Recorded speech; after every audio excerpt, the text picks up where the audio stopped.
আসসালামু আলাইকুম প্রিয় দর্শক, আপনাদের সবাইকে শুভেচ্ছা সহ আমন্ত্রণ জানাচ্ছি বাংলা ভিউ সংবাদে। সাথে আছি আমি সুহাগ জাদু।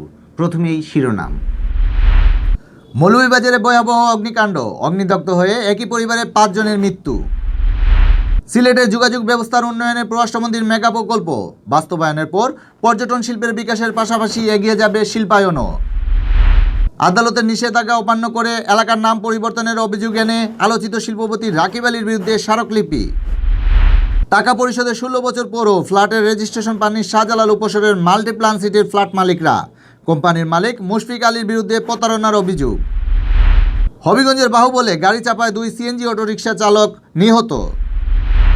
বঙ্গবন্ধু জাতীয় চ্যাম্পিয়নশিপের ফিরতি ম্যাচে নরসিংদীর সাথে 1-1 গোলে হবিগঞ্জের ড্র।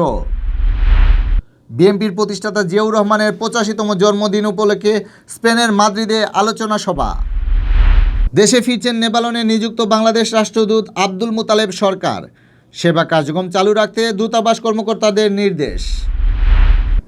এতক্ষণ শুনছিলেন শিরোনাম, এবার বিস্তারিত। মৌলভীবাজার পৌর শহরের সাইফুর রহমান সড়কের একটি দোতলা ভবনে ভয়াবহ অগ্নিকাণ্ডে এক শিশুসহ একই পরিবারের 5 জনের মর্মান্তিক মৃত্যু হয়েছে। মঙ্গলবার সকাল 9:30টার দিকে ভবনের নিচতলায় জুতার দোকান থেকে আগুনের সূত্রপাত হয়। ভয়াবহ এই অগ্নিকাণ্ডে শোকে স্তব্ধ হয়ে আছে মৌলভীবাজার। গ্যাস লাইন থেকে এই অগ্নিকাণ্ডের ঘটনা ঘটেছে বলে প্রাথমিকভাবে ধারণা করছে ফায়ার সার্ভিস। সকাল 9:30টার দিকে শহরের সাইফুর রহমান রোডের পিঙ্কি শু স্টোর থেকে আগুনের সূত্রপাত হয়। সাথে সাথে আগুন ছড়িয়ে পড়ে দোতলা ভবনে। আগুনের খবর পেয়ে মৌলভীবাজার থেকে ফায়ার সার্ভিসের 2টি ইউনিট ছুটে আসে। পরে আগুন নেভাতে শ্রীমঙ্গলের আরও 3টি ইউনিট এসে যোগ দেয়। দুপুর 12:30টার দিকে আগুন নিয়ন্ত্রণে আসে। এর আগেই আগুনে আটকা পড়া একই পরিবারের 5 জন মারা যান। অগ্নিদগ্ধ হয়ে মারা যাওয়ারা হলেন সুভাষ রায়, তার মেয়ে পিয়া রায়, প্রণয় রায়ের স্ত্রী দীপ্তি রায় এবং সজল রায়ের স্ত্রী দীপা রায় ও 2.5 বছরের মেয়ে বৈশাখী রায়।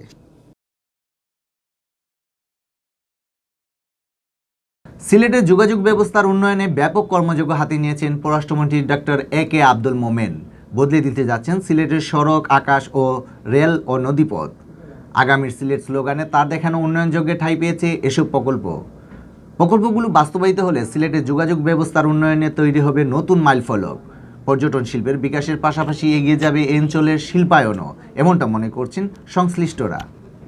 জাতিসংঘের স্থায়ী প্রতিনিধির দায়িত্ব পালন শেষে দেশে ফেরার পর বড় ভাই আবুল মাল আব্দুল মুহিতের পক্ষে সিলেটের উন্নয়ন দেখভালের দায়িত্ব পান ডক্টর আব্দুল মোমেন। প্রধানমন্ত্রী শেখ হাসিনার নির্দেশে মাঠে নামেন তিনি। সর্বাগ্রে গুরুত্ব দেন সিলেটের যোগাযোগ ব্যবস্থার উন্নয়নে। সিলেট ঢাকা মহাসড়ক 4 লেনে উন্নতিকরণের প্রয়োজনীয়তা তুলে ধরেন প্রধানমন্ত্রীর কাছে। মোমেনের পরিকল্পনার কথা শুনে প্রধানমন্ত্রী ঘোষণা দেন সিলেট ঢাকা মহাসড়ক 6 লেনে উন্নতিকরণের। ডক্টর মোমেনের চোখে সিলেটবাসীও দেখতে থাকেন 6 লেনের স্বপ্ন। সেই স্বপ্ন এখন বাস্তবে রূপ নেওয়ার পথে। পররাষ্ট্রমন্ত্রীর দায়িত্ব পাওয়ার পর সর্বোচ্চ গুরুত্ব দিয়ে তিনি এই 6 লেন মহাসড়ক প্রকল্পটি বাস্তবায়নের চেষ্টা করে যাচ্ছেন। তার চেষ্টায় 6 লেনের মহাসড়ক প্রকল্পের জন্য এশীয় উন্নয়ন ব্যাংক ADB অর্থায়নে সম্মত হয়েছে। মেগা এই প্রকল্পের ব্যয় হবে প্রায় 14,000 কোটি টাকা। কিছুদিনের মধ্যেই মহাসড়কের কাজের দরপত্র আহ্বান করা হবে বলে জানিয়েছেন সংশ্লিষ্টরা। সড়কপথের মতো রেল যোগাযোগ ব্যবস্থায়ও আমূল পরিবর্তন আনতে চান ডক্টর মোমেন। তার প্রচেষ্টায় সিলেট আখাউড়া 239 কিলোমিটার রেলপথ ডুয়েল গেজে রূপান্তর হতে যাচ্ছে। ইতিমধ্যে একনেকে পাশ হয়েছে এই প্রকল্প। প্রায় 16,000 কোটি টাকার এই প্রকল্পের মেয়াদ ধরা হয়েছে 2025 সালের জুন পর্যন্ত। ডক্টর মোমেন জানিয়েছেন, প্রকল্পটির কাজ শেষ হওয়ার পর সিলেট ঢাকা ও সিলেট চট্টগ্রাম রুটে ব্রডগেজ ট্রেন ঘন্টায় 120 কিলোমিটার গতিতে চলতে পারবে। এতে ঢাকা ও চট্টগ্রাম ভ্রমণের সময় প্রায় অর্ধেক কমে আসবে। রেল লাইনে পরিবর্তন আনার পাশাপাশি সিলেট রোডে চলাচলকারী ট্রেনগুলোকেও যাত্রীবান্ধব করার চেষ্টা চালিয়ে যাচ্ছেন পররাষ্ট্রমন্ত্রী ডক্টর A.K. আব্দুল মোমেন। তার ঐকান্তিক প্রচেষ্টায় ইতিমধ্যেই সিলেট চট্টগ্রাম রুটে চলাচলকারী উদয়ন ও পাহাড়িকা এক্সপ্রেস ট্রেনে যুক্ত হয়েছে নতুন বগি। 34 বছরের পুরনো জরাজীর্ণ বগির বদলে 2 ট্রেনে লেগেছে 27টি লাল সবুজের নতুন বগি। বছরের শুরুতে এটাকে পররাষ্ট্রমন্ত্রীর দেওয়া বড় উপহার হিসেবে দেখছেন সিলেটবাসী। শুধু বগি নয়, সিলেট রুটে চলাচলকারী ট্রেনের পুরনো ইঞ্জিন পাল্টে নতুন ইঞ্জিন সংযোগের চেষ্টাও চালিয়ে যাচ্ছেন তিনি।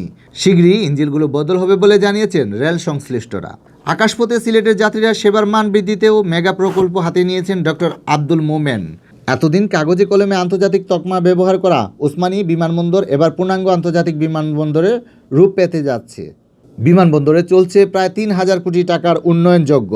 এই প্রকল্পের আওতায় বিমানবন্দরের রানওয়ে সম্প্রসারণ ও শক্তি বৃদ্ধিকরণ, নতুন টার্মিনাল ও কার্গো ভবন নির্মাণের কাজ দ্রুত গতিতে এগিয়ে চলছে।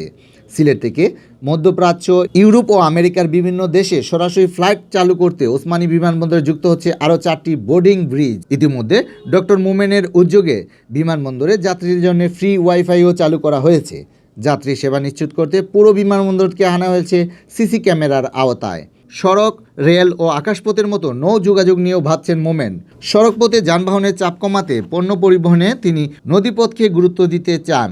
এজন্য সিলেটের নদীগুলো খনন করার প্রয়োজনীয়তার উপর জোর দিচ্ছেন তিনি। গত 1 বছরের উন্নয়ন নিয়ে সাংবাদিকদের সাথে মত বিনিময়ের সময় তিনি নদীপথের উন্নয়ন নিয়েও জানিয়েছেন তার পরিকল্পনার কথা।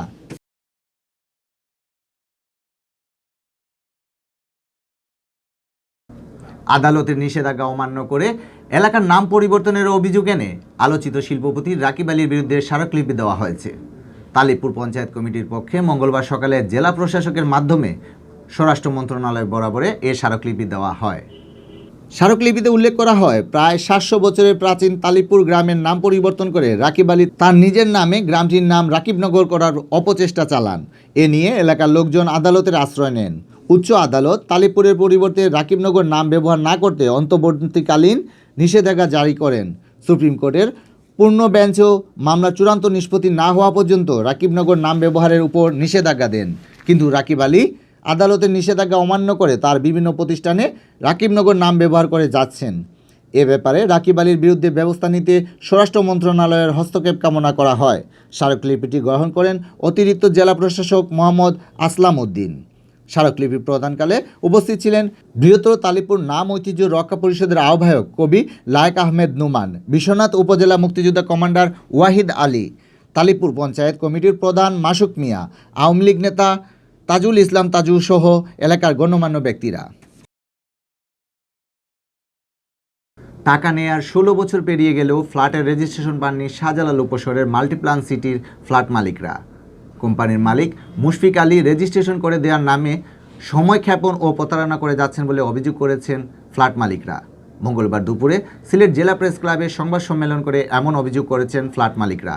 তারা মুশফিক আলীর বিরুদ্ধে ব্যবস্থা নিতে প্রশাসনের হস্তক্ষেপ কামনা করেছেন। সংবাদ সম্মেলনে ফ্ল্যাট মালিকরা অভিযোগ করেন, মাল্টিপ্লান শাহজালাল সিটির হিজল টাওয়ারে ফ্ল্যাট মালিকদের অধিকাংশই প্রবাসী। কষ্টার্জিত অর্থের বিনিময়ে 2004 সাল থেকে বিভিন্ন সময়ে তারা ফ্ল্যাট কিনলেও এখনও তাদের ফ্ল্যাট রেজিস্ট্রি করে দেওয়া হয়নি। ফ্ল্যাট মালিকরা অভিযোগ করেন, ফ্ল্যাট রেজিস্ট্রির তাগিদ দেওয়ায় মুন্সিফ আলী নানাভাবে হুমকি দিচ্ছেন। উল্টো তিনি সেলস পারমিশন ও সার্ভিস চার্জের নামে ফ্ল্যাট মালিকদের কাছে 1,80,000 টাকা করে দাবি করেছেন। ফ্ল্যাট মালিকরা মুন্সিফ আলীর প্রতারণা থেকে বাঁচাতে প্রশাসনের হস্তক্ষেপ কামনা করে বলেন, দেশে বিনিয়োগ করে প্রবাসীরা এভাবে প্রতারিত হলে তারা দেশ বিমুখ হবেন। দেশে বিনিয়োগ করা থেকে তারা মুখ ফিরিয়ে নেবেন। সংবাদ সম্মেলনে মুক্তিযোদ্ধা আতাউর রহমান কুনু, বদরুজ্জামান সেলিম, আব্দুল কাদির, আশরাফ হোসেন পাটোয়ারি, দিদারুল আলম, মাহবুবুল আলম ও ডক্টর শাকাওয়াত উপস্থিত ছিলেন। ঢাকা সিলেট মহাসড়কের হবিগঞ্জের বাহুবলে গাড়ি চাপায় 2 সিএনজি অটোরিকশা চালক নিহত হয়েছেন। মঙ্গলবার সকালে মহাসড়কের দৌলতপুর বাগানবাড়ি এলাকায় এ দুর্ঘটনা ঘটে। নিহতরা হলেন বাহুবল উপজেলার পুটিজুড়ি ইউনিয়নের মঙ্গলকাপন গ্রামের আতিকুল্লার ছেলে আব্দুর রকিব ও নোয়াপাড়া গ্রামের আশরাফ আলীর ছেলে আক্তার মিয়া। শায়েস্তাগঞ্জ হাইওয়ে পুলিশ জানায়, সকালে উপজেলার পুটিজুড়ি থেকে মিরপুর বাজার গ্যাস নিতে আসছিল 2 অটোরিকশা চালক। বাগানবাড়ি এলাকায় পৌঁছালে অজ্ঞাত এক গাড়ি তাদের অটোরিকশাকে চাপা দেয়। এতে ঘটনাস্থলেই তাদের মৃত্যু হয়। পুলিশ আরও জানায়, দুর্ঘটনা কবলিত সিএনজি অটোরিকশা উদ্ধার করে থানায় নিয়ে আসা হয়েছে। অটোরিকশা চালকদের মরদেহ উদ্ধার করে ময়নাতদন্তের জন্য হবিগঞ্জ মর্গে পাঠানো হয়েছে।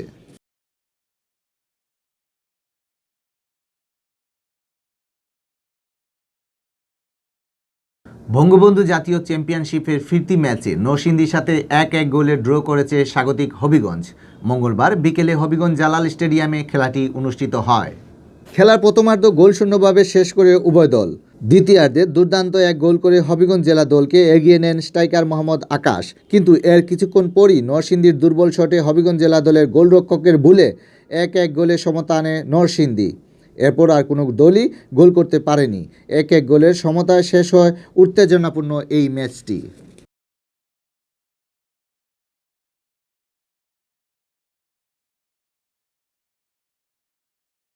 বিএনপির প্রতিষ্ঠাতা ও প্রয়াত রাষ্ট্রপতি জিয়াউর রহমানের 85তম জন্মদিন উপলক্ষে স্পেনের মাদ্রিদে আলোচনা সভা ও দোয়া মাহফিল অনুষ্ঠিত হয়েছে। স্থানীয় সময় সোমবার রাতে রাজধানীর মাদ্রিদের একটি রেস্টুরেন্টে অনুষ্ঠিত আলোচনা সভায় বক্তারা অবিলম্বে দলের চেয়ারপারসন খালেদা জিয়ার মুক্তির দাবি জানান।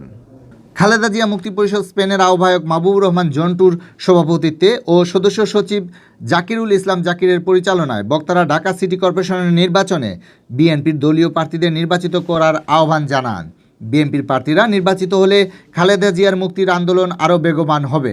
আলোচনা সভায় বক্তব্য দেন স্পেন বিএনপির সাবেক সভাপতি জিয়াউর রহমান খান জিয়া, স্পেন বিএনপির সাবেক সাংগঠনিক সম্পাদক আবু জাফর রাসেল, স্পেন যুবদলের সভাপতি রমিজ উদ্দিন, বিএনপি নেতা আব্দুল হামিদ সঞ্জু, সায়েম সরকার ও আব্দুল মোতালিব বাবুল ও মাসুদ রানা। সভা শেষে সাবেক রাষ্ট্রপতি জিয়াউর রহমান ও আরাফাত রহমান কুকর রুহের মাগফিরাত ও খালেদা জিয়ার সুস্থতা কামনা করে মোনাজাত করা হয়। মোনাজাত পরিচালনা করেন বিএনপি নেতা আব্দুল হামিদ সঞ্জু।